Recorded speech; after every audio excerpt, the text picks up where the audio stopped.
Hello everyone, welcome back to the channel. तो आज हम बात करेंगे डिफरेंशियल ज्योमेट्री का। और इस पर बात करने से पहले एक इम्पॉर्टेंट इन्फॉर्मेशन है आपके लिए कि आप टेलीग्राम चैनल को ज्वाइन करिए। लिंक डिस्क्रिप्शन में दे दिया जाएगा आपको। और ये आपको ज्वाइन करना ज़रूरी है क्योंकि यहाँ पर आपको सारे मटेरियल उपलब्ध कराए जाएंगे। अगर आप सीरियस हैं तो आपको ज्वाइन करना चाहिए क्योंकि मैथमेटिक्स के स्टूडेंट के साथ सबसे बड़ी समस्या किताबों को लेकर के है। इतने टॉपिक्स हैं और हर टॉपिक से अगर दो किताब भी आप लेने जाएंगे तो 36 से 40 किताबें हो जाएंगी। और इसका एक बोझ बहुत बड़ा बोझ होता है, इकोनॉमिकल बोझ। ठीक है, तो इस बर्डन का कम करने का मैं प्रयास कर रहा हूं। आप वहां पर ज्वाइन करिए और वहां पर सारे स्टडी मटेरियल आपको मिल जाएंगे, चिंता करने की ज़रूरत नहीं है। और अपने तैयारी को आप स्मूथली कंटिन्यू कर सकते हैं। दूसरी बात यह है कि आप वीडियो को शेयर नहीं कर रहे हैं, आप शेयर करिए। देखिए, मैं आपके लिए मेहनत कर रहा हूँ, क्वालिटी कंटेंट लेकर के आ रहा हूँ और इसलिए आपकी भी जिम्मेदारी बनती है कि अपने दोस्तों के साथ साझा कीजिए। जो भी सीरियस कैंडिडेट है, जो भी आपके दोस्त मित्र जो हैं अगर सीरियसली लगे हुए हैं तो उनके साथ शेयर करिए। अभी मैंने सोचा था यूपीएससी के लिए लेकर के आऊँगा कोर्स, लेकिन मैं बीपीएससी के हालात को देख करके, क्योंकि यहाँ पर टीचर्स की अवेलेबिलिटी कम है, तो इसलिए मैं सोच रहा हूँ कि पहले यहाँ से मैं स्टार्ट करूँ और फुल कोर्स लेकर के आऊँगा। चिंता करने की ज़रूरत नहीं है। हाँ, थोड़ी सी समय की कमी है मेरे पास, लेकिन जैसे ही समय मिलेगा मैं आपके लिए पूरा कोर्स लेकर के आऊँगा और भी बिल्कुल फ्री रहेगा, यूट्यूब पर अवेलेबल रहेगा। तो उसके लिए आप लोगों की भी थोड़ी सी जिम्मेदारी बनती है कि आप इस वीडियो को शेयर करिए, सीरियस कैंडिडेट के साथ शेयर करिए ताकि मेरा उत्साह बना रहे और मैं आपके लिए रेगुलर वीडियो लेके आता रहूँ। तो थोड़ा सा अपने काम की बात कर ले। ठीक है, ये देखिए आपका सिलेबस है। सिलेबस में मात्र 3 बातें लिखी गई है: curve space, curvature and torsion, Serret Frenet's formula. ठीक है, ये जो सिलेबस है आपके चारों परीक्षाओं में यही सिलेबस है, यानी कि यूपीएससी, यूपीपीसीएस, आईएफएस और आपका बीपीएससी, इन चारों में यही 3 लाइन में आपका सिलेबस डिफरेंशियल ज्योमेट्री का निपटा दिया गया है। ठीक है, अब क्या है कि ये बीपीएससी में इसको 3D के साथ कंपाइल किया गया है, जबकि बाकी जो 3 परीक्षाएं हैं उनके सिलेबस में ये वेक्टर एनालिसिस के साथ कंपाइल किया गया है। तो है वही चीज़ें, कोई दिक्कत वाली बात नहीं है। डिफरेंस, ये ज्योमेट्री की प्रकृति ही ऐसी होती है कि आप चाहे तो 3D के साथ इसको कंपाइल कर लीजिए, चाहे इसको वेक्टर एनालिसिस के साथ पढ़ लीजिए, इसके सेहत पर कोई फ़र्क नहीं पड़ता है। ठीक है, तो ये 3 बातें हैं। अब देखिए, मैंने सिलेबस जब डिस्कस किया था तो मैंने आपको बताया था कंपैरेटिव स्टडी भी करेंगे सिलेबस का, और हम ये भी देखने का प्रयास करेंगे कि आपका फोकस कहाँ होना चाहिए। सिलेबस बहुत लंबा चौड़ा है, तो आप पूरे सिलेबस को कवर करने का प्रयास करेंगे तो ज़्यादा टाइम लगेगा आपको। स्मार्ट स्टडी करिए। आप देखिए कि आपको देखिए परीक्षा पास होना है। अगर आपको पीएचडी करना है और रिसर्च करना है तो अलग बात है, लेकिन अगर आपको परीक्षा पास करना है तो सबसे पहले आपके पास पैटर्न होना चाहिए। पैटर्न का क्लियर पिक्चर होना चाहिए आपके दिमाग में। वो होगा तो आपको पता चलेगा कि हमें सिलेबस के किस पार्ट पर ज़्यादा फोकस करना है, और वहाँ पर फोकस करने के बाद आप आसानी से सारे सवालों को हल कर ले जाएंगे और आपके जो मार्क्स आएंगे वो बहुत अच्छे मार्क्स आएंगे। ठीक है, तो देखिए बीपीएससी की जहाँ तक बात करें तो पिछले 5 सालों में मात्र 2 सवाल पूछे गए हैं ये डिफरेंशियल ज्योमेट्री से। ठीक है, जिसमें से एक सवाल कर्व स्पेस है, और कर्व स्पेस क्या, वो मतलब आपका हेलिक्स का एक क्वेश्चन था और दूसरा क्वेश्चन कर्वेचर एंड टॉर्सन से था। ठीक है, मात्र 2 सवाल। यूपीपीसीएस में लगभग हर साल सवाल आते हैं इससे, और यूपीपीसीएस का मेन फोकस ये कर्वेचर एंड टॉर्सन पर होता है। कभी कभी यहाँ से भी पूछ देता है, कभी कभी यहाँ से भी पूछ देता है, लेकिन मैक्सिमम सवाल यहाँ से आते हैं। तो अब हम देखने का प्रयास करेंगे कि जो इसका पूरा फुल कंसेप्ट है वो एक वीडियो में आ जाए।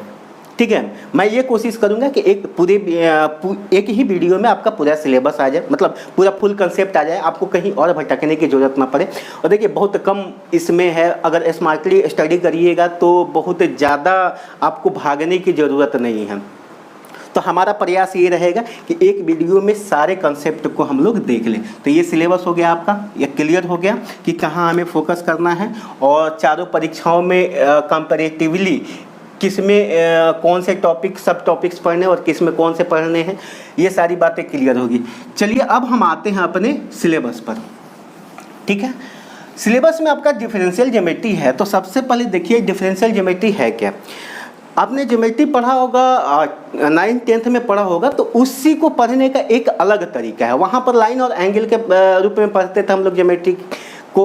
उसके बाद जब हम +2 में आए, 11th 12th में आए, तो वहाँ पर अलजेब्रिक फॉर्म में पढ़ने लगे, तो उसको हम कोऑर्डिनेट ज्योमेट्री कहने लगे। फिर वेक्टर के साथ ज्योमेट्री को जोड़ दिए तो उसको वेक्टर एनालिसिस कहने लगे।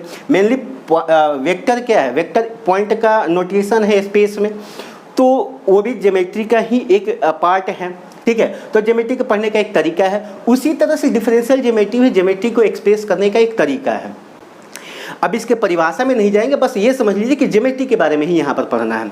जब फुल कोर्स मैं आपके लिए लेकर के आऊँगा तब सारी बातें मैं आपको बताऊँगा। फिलहाल आपका उद्देश्य अभी परीक्षा पास करना है। पीटी का डेट आ गया है तो आपके पास भी समय नहीं होगा अब तक। हाँ, एक बात और है कि अभी मैं जितना बता रहा हूँ, अभी डिफरेंशियल ज्योमेट्री का मैं पूरा क्वेश्चन लेकर के आऊँगा आपके सामने, और उसके बाद मैं थोड़ा सा विराम दूंगा इसमें, और जब आपका पीटी का परीक्षा हो जाएगा उसके बाद फिर से मैं शुरुआत करूंगा, क्योंकि पीटी के परीक्षा के दौरान आप लोग भी नहीं कर पाएंगे और मेरे भी वीडियो बनाने का कोई मतलब नहीं रहेगा। ठीक है, तो चलिए अब हम शुरुआत करते हैं यहाँ से। देखिए इसमें जो डिफरेंशियल ज्योमेट्री हम लोग जो पढ़ते हैं वो मेनली कर्व इन स्पेस के बारे में पढ़ते हैं। तो कर्व इन स्पेस क्या होता है उसको समझिए। आपने अभी तक जो कर्व पढ़ा होगा वो कर्व पढ़ा था किसमें, प्लेन में। जैसे कि सर्कल पढ़ा था, हाइपरबोला पढ़ा था, पैराबोला पढ़ा था, तो ये सारे क्या थे, कर्व हैं किसमें, प्लेन में। अब हम पढ़ेंगे कर्व आपके किसमें, स्पेस में। मैं आपको समझाता हूँ। देखिए जैसे ये एक वायर है, ठीक है। अब ये वायर क्या है, एक प्लेन में आ जाएगा, इसलिए इसको प्लेनर कर्व कहेंगे। अगर इसको हम मोड़ दिए तो ये भी कर्व ही है, ठीक है। अब ये कर्व किस में है, प्लेन में है, प्लेन में आ गया, एक प्लेन में आ गया ना। अच्छा, अब कर्व इन स्पेस क्या होता है, जैसे मान लीजिए कि इस वायर को हम ऐसे करें तो एक प्लेन में ये नहीं आ पाएगा। तो इस तरह के कर्व को जो प्लेन में नहीं आ पाएगा उसको कहते हैं कर्व इन स्पेस, ठीक है। इसका सबसे अच्छा उदाहरण आप देखे होंगे, आपने देखा होगा स्प्रिंग, ठीक है।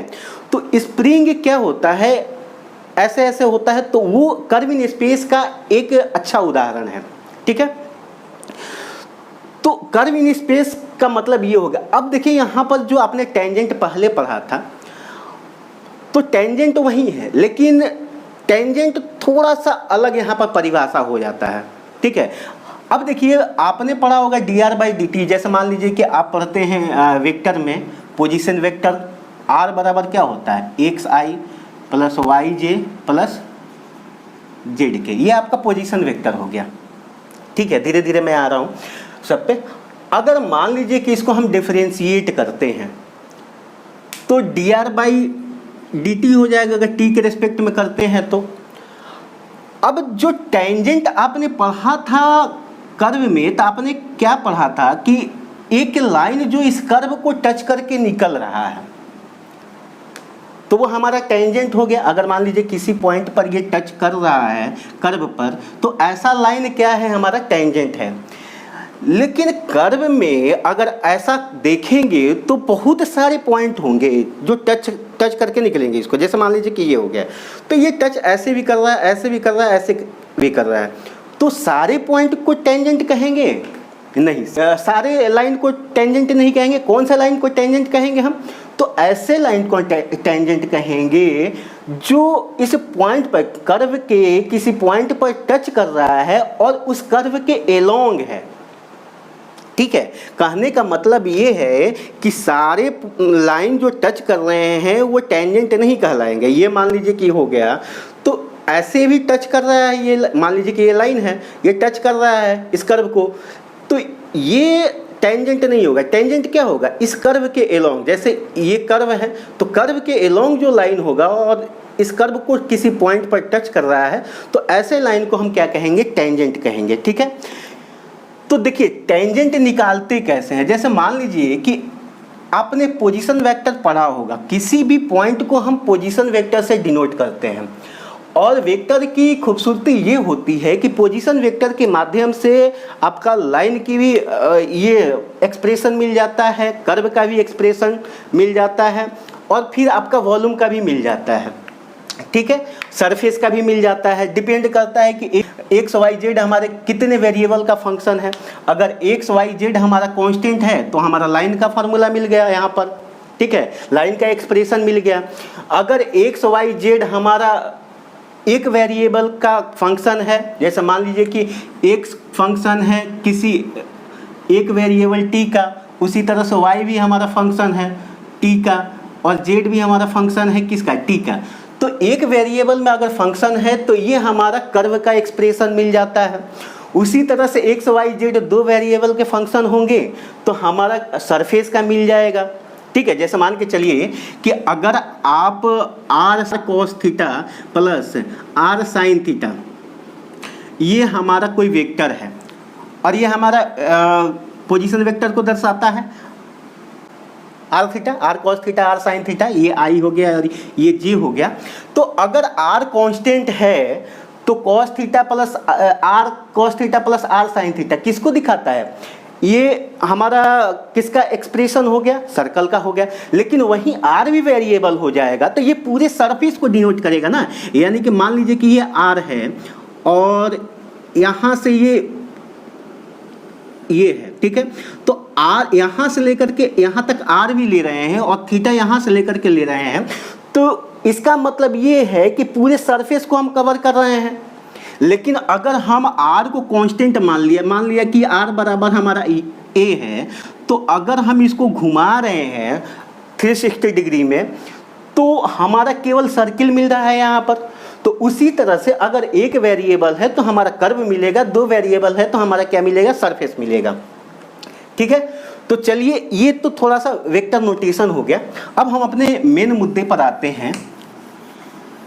देखिए अब हम निकालने जा रहे हैं टेंजेंट। तो टेंजेंट कैसे निकालेंगे, देखिए पोजीशन वेक्टर को किसी भी डायरेक्शन में, अगर उस डायरेक्शन में यूनिट वेक्टर निकालना है तो उसके रिस्पेक्ट में आप उसको डिफरेंशिएट कीजिए। जैसे मान लीजिए कि कोई वेक्टर एन है, तो अगर उस डायरेक्शन में हमें यूनिट वेक्टर निकालना है तो एन के रिस्पेक्ट में अगर डिफरेंशिएट कर देंगे तो उस डायरेक्शन में हमें क्या मिल जाएगा, unit vector. D r by d n कर देंगे तो एन के डायरेक्शन में हमें क्या मिलेगा, यूनिट वेक्टर मिलेगा। तो अब देखिए ये हमारा कर्व है, ये मान लीजिए P हो गया, ये Q हो गया। तो PQ क्या है, ये हमारा आर्क है, क्या है, PQ आर्क है। मतलब जो लेंथ कर्व के एलोंग होता है उसको हम क्या कहते हैं, आर्क लेंथ कहते हैं। तो आर्क लेंथ के एलोंग अगर हम डिफरेंशिएट करेंगे तो हमारा यूनिट वेक्टर किसके एलोंग मिल जाएगा, आर्क लेंथ के एलोंग मिल जाएगा। और आर्क लेंथ के एलोंग जो यूनिट वेक्टर है वही तो हमारा क्या होता है, यूनिट टेंजेंट वेक्टर होता है। तो D r by D S क्या हो जाएगा, हमारा यूनिट टेंजेंट वेक्टर हो जाएगा, ठीक है। तो टेंजेंट वेक्टर का परिभाषा हमारा क्या हो गया, line touching A point on A curve and along the curve is tangent, ठीक है।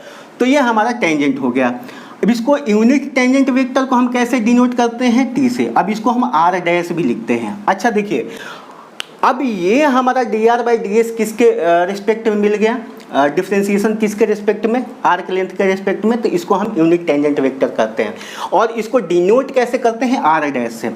अगर हम किसी और जो पैरामीटर है उसके रिस्पेक्ट में अगर हम डिफरेंशिएट करें, जैसे मान लीजिए कि हमारा आर दे दिया गया है a t plus b t plus c t q t square, ये आई जे और के हो गया। अगर हम टी के, ये टी हमारा क्या है, पैरामीटर है, तो टी के रिस्पेक्ट में अगर हम डिफरेंशिएट करेंगे D r by D T तो इसको हम आर डॉट लिखते हैं, ठीक है। इसको हम क्या लिखते हैं, आर डॉट लिखते हैं। तो चलिए इतनी बातें क्लियर हो गई, टेंजेंट किसको कहते हैं और ये D r by D T क्या होता है। तो ये बातें हमारी क्लियर हो गई। अब हम आते हैं अपने इस पर नॉर्मल पर आते हैं। नॉर्मल किसको कहते हैं, ठीक है। अच्छा, उससे पहले एक और चीज़ देखिए कि ऑस्कुलेटिंग प्लेन किसको कहते हैं। ऑस्कुलेटिंग प्लेन,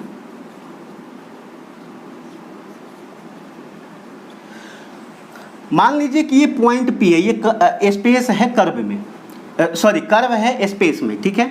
ये पॉइंट P है और इसी के बगल में एक और पॉइंट Q है, इसको मिटा दीजिए, ये Q हो गया। तो एक ऐसा प्लेन जिसमें ये टेंजेंट लाइन आए, ये पॉइंट P आए और ये पॉइंट Q आए, ये तीनों जिस प्लेन में लाई करेगा वही हमारा क्या होगा, ऑस्कुलेटिंग प्लेन, ठीक है।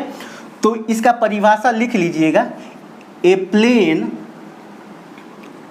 That contains tangent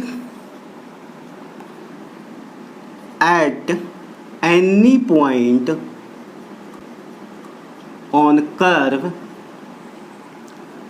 any point P लिखिएगा, any point P on curve, point P and point Q such that Q tends to P।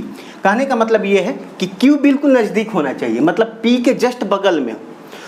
तो ऐसे प्लेन को हम लोग क्या कहेंगे, ऑस्कुलेटिंग प्लेन कहेंगे, ठीक है। ऑस्कुलेटिंग प्लेन आपको समझ में आ गया।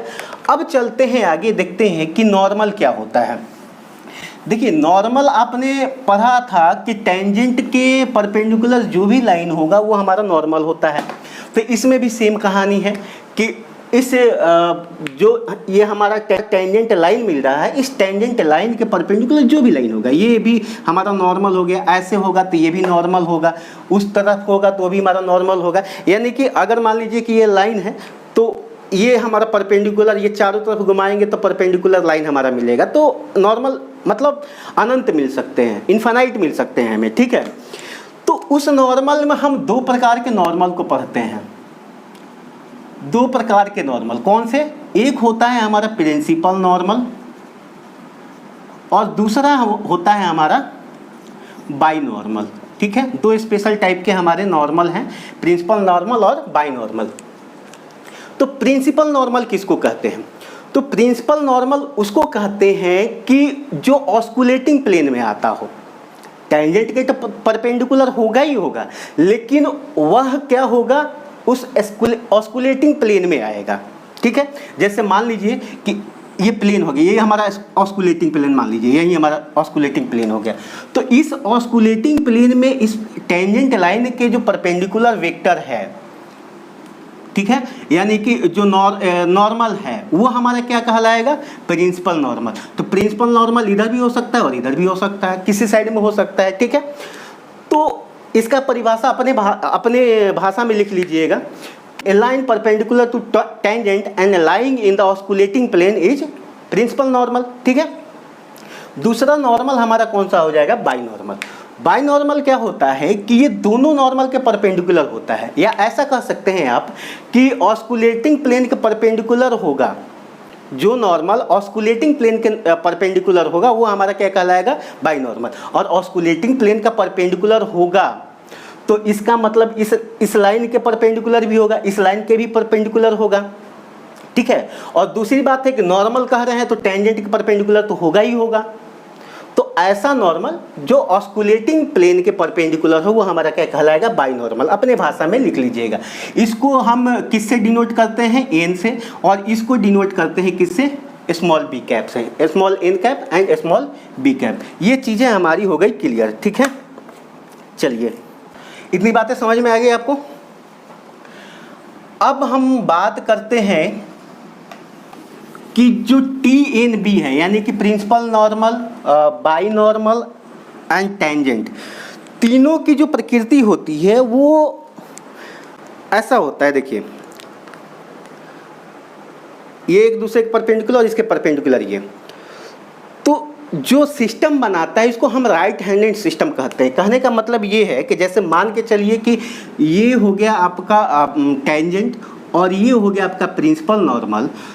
तो राइट हैंडेड सिस्टम का मतलब ये होता है कि जब हम एक वेक्टर से दूसरे वेक्टर की ओर मूव करते हैं तो अंगूठा हमारा जिस साइड में आएगा तो तीसरा वेक्टर हमें उस डायरेक्शन के अलोंग मिलेगा, ठीक है। जैसे मान लीजिए कि ये हमारा टी वेक्टर है, ये हमारा क्या हो गया, यूनिट टेंजेंट वेक्टर, और ये हमारा ये हमारा नॉर्मल हो गया, ठीक है। तो हम इस वेक्टर से ऐसे चलते हैं तो अंगूठा हमारा जिधर जा रहा है ऊपर की ओर, तो ये हमारा क्या हो जाएगा, बाई नॉर्मल का डायरेक्शन हो जाएगा, ठीक है। और इन तीनों के बीच में रिलेशन क्या होता है वो आपको मैं बताता हूं। देखिए, आप ऐसे एक सर्कल बना लीजिएगा, यहाँ पर टी लिख लीजिएगा, यहाँ पर एन और ये बी, ठीक है। ये हमेशा सीक्वेंस में होते हैं। तो टी क्रॉस एन, यानी कि अगर आप एंटी क्लॉकवाइज डायरेक्शन में जाकर के दो का क्रॉस प्रोडक्ट लेते हैं तो तीसरे का रिजल्ट हमें मिलता है। तो जैसे T cross an anti clockwise में जा रहे हैं, टी क्रॉस एन बराबर बी, उसी तरह से हमारा एन क्रॉस बी हमारा क्या मिल जाएगा, टी मिल जाएगा। उसी तरह से बी क्रॉस टी हमारा क्या मिल जाएगा, एन मिल जाएगा, ठीक है। इतनी बातें चलिए क्लियर हो गई। अच्छा, अब आते हैं अपने फॉर्मूले पर। सेरेट-फ्रेनेट्स फार्मूला क्या होता है, ठीक है। उससे पहले कुछ और चीजें हैं, जैसे कर्वेचर क्या होता है उसको देख लीजिए। तो कर्वेचर क्या होता है कि ये इसका परिभाषा होता है rate of change of unit vector along tangent with respect to किसके, आर्क लेंथ।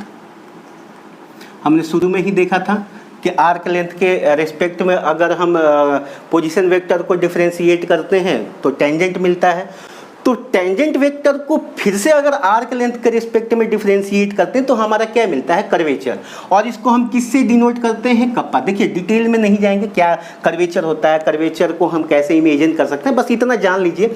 और यकीन मानिए परीक्षा में इससे ज़्यादा आपको पढ़ने की जरूरत नहीं। पढ़ने के लिए आपके पास बहुत सारी चीज़ें हैं, मैं जितना बता रहा हूँ उतना पढ़ लीजिए, आपके परीक्षा में सारे सवाल सही होंगे, ठीक है। चलिए, इसको हम लोग कप्पा से लिखते हैं। अच्छा देखिए, dr/ds क्या था, ये आपका वेक्टर हो जाएगा क्योंकि r क्या है, वेक्टर है। तो dr/ds आपका क्या था, t, यूनिट टेंजेंट वेक्टर। अब यूनिट टेंजेंट वेक्टर को फिर से आप क्या कर रहे हैं, आर्क लेंथ के रिस्पेक्ट में डिफरेंशिएट कर रहे हैं। तो ये हमारा क्या मिल जाएगा, कप्पा। यही तो हमारा कर्वेचर मिलेगा। क्या कर रहा है, rate of change of unit vector along tangent.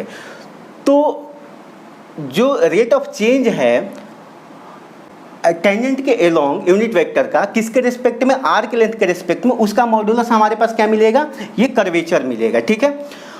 इसका मतलब ये है कि हम dt/ds को लिख सकते हैं ऐसे, ठीक है। यानी कि dt/ds क्या होगा, ये टी भी तो हमारा क्या है, एक वेक्टर है।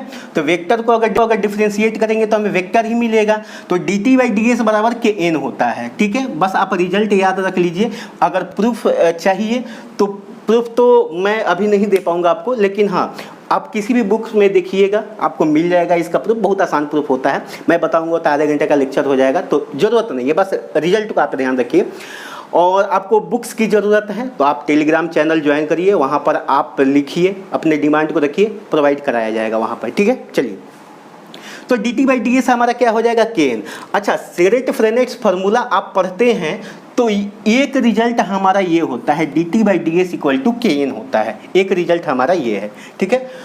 अच्छा, कर्वेचर हो गया। कर्वेचर पर एक हमारा थ्योरम है, पहले आप समझ लीजिए। चलिए मैं मिटा देता हूँ उसको। कह रहा है, थ्योरम क्या कह रहा है कि अगर कर्वेचर, मतलब अगर कोई लाइन स्ट्रेट लाइन है, कोई कर्व स्ट्रेट लाइन है, तो उसका कर्वेचर जो होगा वो 0 होगा, ठीक है।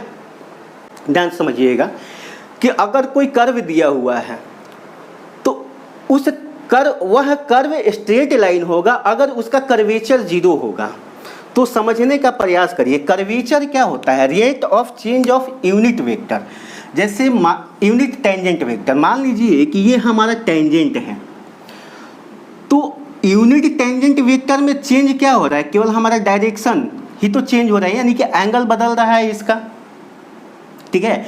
उसका मॉडुलस तो 1 है ना यूनिट टेंजेंट वेक्टर का, तो बदल क्या है, चेंज क्या हो रहा है, हमारा एंगल चेंज हो रहा है, यानी कि D theta by D S ही हमारा क्या है, यह हमारा कर्वेचर है, ठीक है।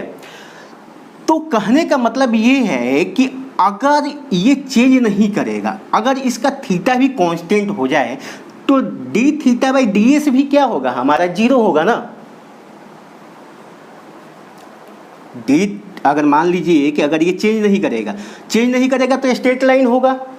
अगर थीटा हमारा चेंज नहीं कर रहा है किसके अलोंग, टेंजेंट के अलोंग, तो हमारा लाइन क्या होगा, स्ट्रेट लाइन होगा। तो स्ट्रेट लाइन होगा तो D theta by D s भी हमारा क्या होगा, 0 होगा। या ऐसे समझिए कि D T by D S हमारा क्या होगा, 0 होगा, क्योंकि टेंजेंट हमारा चेंज नहीं कर रहा है। अगर स्ट्रेट लाइन है तो टेंजेंट क्या रहेगा, सेम ही रहेगा। ये स्ट्रेट लाइन है तो इसका टेंजेंट क्या है, टेंजेंट तो इसका कोई है ही नहीं। अगर टेंजेंट मानते भी हैं तो ये स्वयं का खुद टेंजेंट होगा।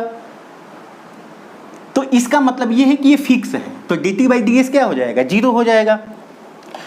तो यही थ्योरम कह रहा है, आप इसको लिख लीजिए, थ्योरम है, इंपॉर्टेंट थ्योरम। कभी कभी सवाल ये आ जाता है, कोई कर्व दे देता है, वो बोलता है कि आप प्रूफ कीजिए कि यह एक स्ट्रेट लाइन है, तो सिंपल क्या करना है, कर्वेचर को 0 दिखा देना है, ठीक है। कह रहा है कि नेसेसरी एंड सफिशिएंट कंडीशन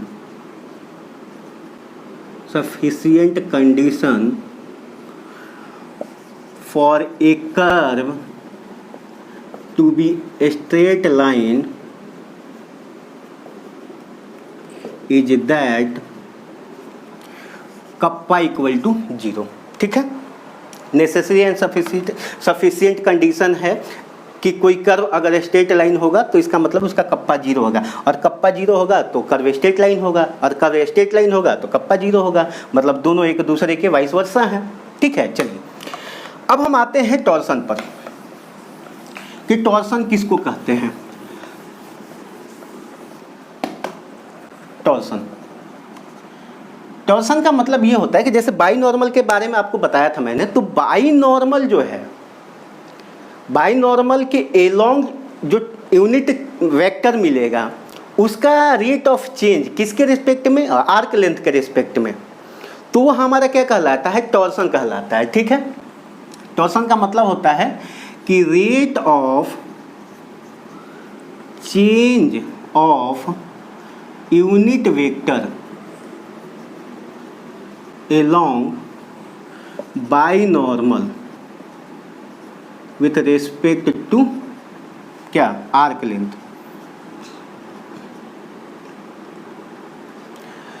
तो आर्क लेंथ के आर्क लेंथ के रिस्पेक्ट में जो बाई नॉर्मल के अलोंग यूनिट वेक्टर है उसका रेट ऑफ चेंज हमारा क्या कहलाएगा, टॉर्सन। इसको डिनोट किससे करते हैं, टॉ से करते हैं, ठीक है। तो इसका मतलब ये है कि d b by D s, b क्या है, बाई नॉर्मल के अलोंग टेंजेंट यूनिट वेक्टर है, तो d b by D s बराबर हमारा क्या हो जाएगा, टॉ हो जाएगा।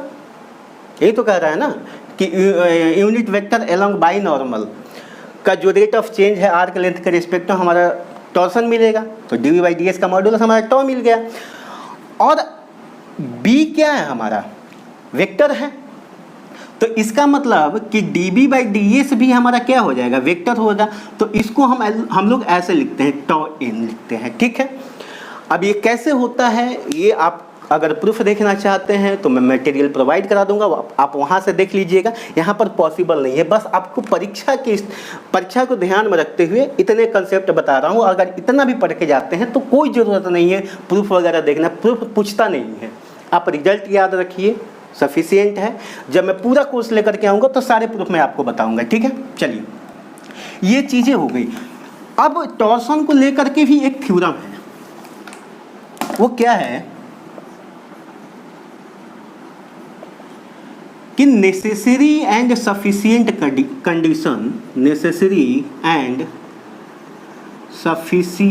Condition for a curve to be planar is that tau equal to 0। कहने का मतलब ये है कि अगर किसी कर्व का टॉर्सन 0 है तो उसका मतलब वो कर्व क्या है, प्लेन है। अब ध्यान से समझिए, टॉर्सन क्या था, टॉर्सन हमारा जो rate of change of unit vector along by normal था आर्क लेंथ के रिस्पेक्ट में, वही तो हमारा टॉर्सन था। अब जैसे मान लीजिए कि हमने एक प्लेनर कर्व लिया तो इसका बाई नॉर्मल तो हमेशा बाहर की ओर ही रहेगा, इसका बाई नॉर्मल, क्योंकि ऑस्कुलेटिंग प्लेन हमारा ये खुद प्लेन हो जाएगा, तो बाई नॉर्मल इसके रिस्पेक्ट मतलब इसके हमेशा क्या होगा, नॉर्मल होगा, परपेंडिकुलर होगा, ऊपर की ओर रहेगा। तो बाई नॉर्मल हमेशा क्या होगा, कांस्टेंट रहेगा, ठीक है, डायरेक्शन चेंज नहीं करेगा। और उसका मॉड्यूलस तो यूनिटी है ही है, तो डायरेक्शन उसका चेंज नहीं करना है, डायरेक्शन हमेशा अपवर्ड है। तो अगर हम उसको चेंज करेंगे, रेट लेंगे उसका, rate of change with respect to किसके, आर्क लेंथ, ठीक है, तो वो हमारा 0 आ जाएगा। यानी कि इस केस में dB/ds बराबर हमारा क्या आ जाता है, 0 आ जाता है। समझ रहे हैं ना, क्योंकि b हमारा क्या है यहाँ पर, कांस्टेंट। इसका मतलब कि टॉर्सन हमारा यहाँ पर क्या मिल जाएगा, 0 मिल जाएगा, ठीक है। तो ये थ्योरम था, कभी कभी आता है परीक्षा में, बिहार में तो नहीं आया, यूपी में आया है कि आप प्रूफ कीजिए कि कर्व दे दिया गया, ये कर्व क्या है, प्लेन है। तो प्लेन करने के लिए क्या करना है, टॉर्सन 0 दिखा देना है। और टॉर्सन का फॉर्मूला और कर्वेचर का फॉर्मूला मैं आपको अभी बता रहा हूँ, पेशेंस रखिए थोड़ा सा, ठीक है। अच्छा चलिए, एक और सिलेबस में बात कही गई है सेरेट-फ्रेनेट्स फार्मूला। ये क्या होता है इसको देख लेते हैं। फ्रेनेट्स फार्मूला, इसमें मेनली 3 फार्मूले हैं, 2 की तो हमने बात कर ली है। एक होता है rate of change of unit tangent vector with respect to arc length dt/ds। तो dt/ds को हम लोग r" से भी डिनोट करते थे, और ये हमारा क्या था, kn था, ठीक है। दूसरा हमारा क्या है, dn/ds। ये कुछ नहीं है, देखिए इसको हम t' से भी डिनोट करते हैं। एस के रिस्पेक्ट में अगर हम डिफरेंशिएट करेंगे तो डैश लगाएंगे, अगर हम पैरामीटर के रिस्पेक्ट में डिफरेंशिएट करेंगे तो डॉट लगाएंगे, ठीक है। तो dn/ds का ये फॉर्मूला होता है टॉ b माइनस kt। ये b क्या है, बाई नॉर्मल, और t क्या है, यूनिट टेंजेंट वेक्टर, ठीक है। और तीसरा फॉर्मूला भी हमने देखा था, dB/ds इक्वल टू हमारा क्या था, माइनस टॉ b, ठीक है। तो ये 3 फार्मूले हैं आपके। अगर आप इसको याद रखना चाहें तो एक सिस्टम है, उसको आप ध्यान रख सकते हैं। आप ऐसे करिएगा, एक मैट्रिक्स बना लीजिएगा, ठीक है। आप इसको पहले मिटा देता हूँ मैं, ठीक है। देखिए प्रूफ अभी मैं नहीं बताने जा रहा हूँ, प्रूफ मैं तभी बताऊँगा जब पूरा कोर्स लेकर के आऊँगा। और आप इतना भी ध्यान रखेंगे तो आपका काम आसान हो जाएगा, मतलब इससे ज़्यादा आपको परीक्षा में पूछने वाला है नहीं। मेहनत करने के लिए और भी आपके विषय पड़े हुए हैं, ठीक है। तो देखिए आप ऐसा करिएगा, 3x3 ऑर्डर का एक मैट्रिक्स बना लीजिएगा, ठीक है। और ऐसे आप 0 0 कर दीजिएगा, मतलब कि चारों कोनों पर 0 और बीच में 0, ठीक है। यहाँ पर k लिखिएगा और यहाँ पर माइनस k लिखिएगा, उसी तरह से यहाँ पर टॉ लिखिएगा और यहाँ पर माइनस टॉ लिखिएगा, ठीक है। ये आपका हो गया मैट्रिक्स। अब यहाँ पर लिख दीजिएगा लाइन से TNB, और इसके बराबर हो जाएगा T' N' B', यानी कि dt/ds, dn/ds, dB/ds, ठीक है। ये B' हो गया।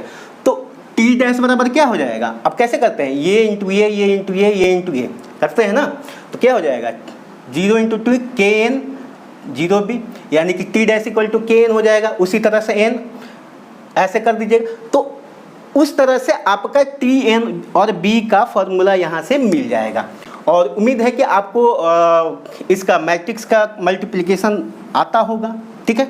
चलिए अब हम आते हैं, हमारा काम यहाँ पर हो गया ख़त्म। अब आते हैं एक और कंसेप्ट है, वो है आपका हेलिक्स का। हेलिक्स का एक प्रश्न पूछा था बीपीएससी में। तो हेलिक्स किसको कहते हैं आप इसको समझिए। हेलिक्स आपने स्प्रिंग देखा होगा, स्प्रिंग क्या है, एक हेलिक्स है, ठीक है। तो हेलिक्स का परिभाषा क्या होता है उसको समझिएगा। हम सिलिंड्रिकल हेलिक्स की बात कर रहे हैं। देखिए हेलिक्स बहुत प्रकार के होते हैं। तो अगर किसी हेलिक्स का जो बेस है वो सर्कल है तो सिलिंड्रिकल हेलिक्स कहते हैं, क्योंकि सिलेंडर टाइप का होगा। अगर उसका बेस पैराबोला होगा तो पैराबोलिक हेलिक्स कहलाएगा वो। तो अभी सिलिंड्रिकल हेलिक्स का परिभाषा देख लेते हैं कि क्या होता है, ठीक है। इसका मतलब ये होता है कि देखिए अगर कोई हेलिक्स है तो उसके सरफेस के किसी पॉइंट पर अगर टेंजेंट लिया जाए तो वो उसके जनरेटर से फिक्स एंगल बनाता है, ठीक है। तो सिलिंड्रिकल हेलिक्स क्या होता है इसका परिभाषा लिखिए। It is a curve traced out on a surface of cylinder such that angle between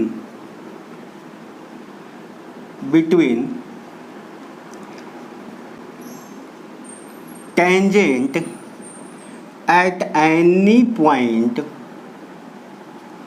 on curve makes a fixed angle with its generator,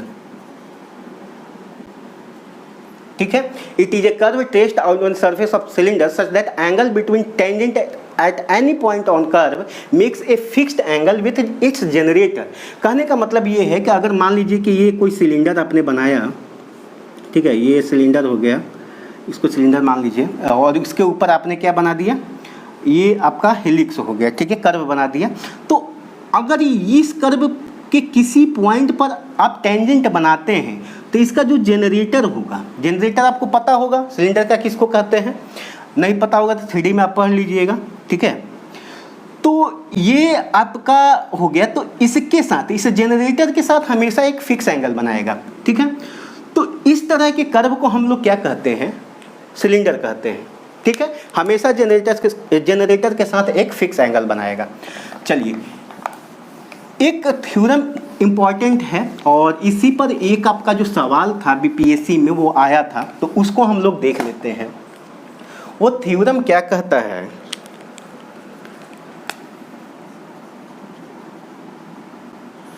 इसका कहने का मतलब, इस थ्योरम का कहने का मतलब ये है कि अगर कोई हेलिक्स है तो हेलिक्स के कर्वेचर और टॉर्सन का रेशियो हमेशा कांस्टेंट होगा, ठीक है। तो लिखिएगा necessary and sufficient condition for a curve to be helix